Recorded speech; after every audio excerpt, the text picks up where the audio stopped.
Hi everyone, welcome back to అనుస్వే channel. నేను మీ అనుష. మనం రాయలసీమ స్పెషల్ రాగి సంకటి విత్ నాటుకోడి సూప్ చూస్తున్నాం కదండి, సండే స్పెషల్. సో ఇప్పుడు రాగి సంకటి ప్రొసీజర్ చూద్దాం. ఇంగ్రీడియంట్స్లో మొదటగా బియ్యం తీసుకోవాలండి. నేను ఇక్కడ 1 గ్లాస్ బియ్యం తీసుకున్నానండి.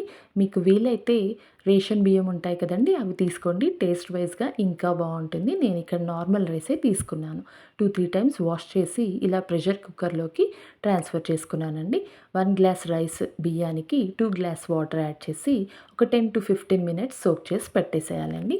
ఈ విధంగా సోక్ చేసేలోపు మనం రాగి పిండి తీసుకోవాలండి. ఒక బౌల్ తీసుకొని నేను ఇక్కడ 1 కప్ రైస్ తీసుకున్నాను కాబట్టి 1.5 రాగి పిండి తీసుకున్నానండి. ఇక్కడ ఆప్షనల్, మీరు ఈక్వల్గా 1:1 కూడా తీసుకోవచ్చు. 1 గ్లాస్ రైస్, 1 గ్లాస్ రాగి మాల్ట్, రాగి పౌడర్ ఏదైనా 1:1 తీసుకోవచ్చు. లేదు ఎక్కువ కావాలి అనుకుంటే 2 కప్స్ రాగి పిండి యాడ్ చేసుకోండి. తర్వాత నేను రైస్ ఇక్కడ ఉడికించేసానండి. ఈ విధంగా ఆన్ చేసి పెట్టేసి ఒక 3 విజిల్స్ వచ్చే వరకు చూడాలండి. ఇక్కడ 3 విజిల్స్ వచ్చిన తర్వాత వేడిగా ఉన్నప్పుడే లిడ్ తీసేసి రాగి పిండి ఉంది కదా, అది అందులో యాడ్ చేసేసి ఒక చిన్న టేబుల్ స్పూన్ సాల్ట్, అలాగే చిన్న టేబుల్ స్పూన్ నెయ్యి యాడ్ చేసి లిడ్ అలా మీదనే పెట్టేసేయాలండి.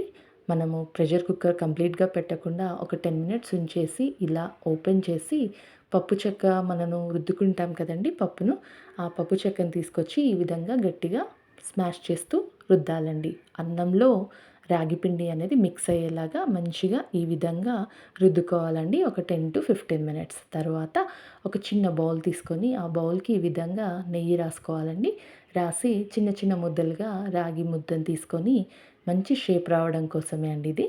అలా ఆ గిన్నెలో వేసేసి మనం మౌల్డ్ చేసుకోవచ్చు ఇష్టమున్న షేప్లో. ఈ విధంగా రొటేట్ చేస్తే ఏంటంటే స్మూత్నెస్ వస్తుంది. ఒక బాల్ లాంటి షేప్లో రాగి ముద్ద అనేది రెడీ అయిపోతుంది. చూసారు కదండి ఎంత స్మూత్నెస్గా ఎంత బాగా వచ్చిందో. అంతే, ఆ విధంగా ఒక బౌల్ తీసుకొని దానికి కొంచెం నూనె అయినా నెయ్యి అయినా యాడ్ చేసి ఈ విధంగా 2-3 టైమ్స్ ఫాస్ట్గా రొటేట్ చేస్తే మంచి షేప్ వచ్చేస్తుంది రాగి ముద్ద. అంతే అండి. దీంట్లో మెయిన్ ఇంగ్రీడియంట్ రాగి పిండి కలిపే విధానం అండ్ నెయ్యి కూడా అండి. నెయ్యి వేస్తే కమ్మటి రుచి సువాసన కూడా ఉంటుంది.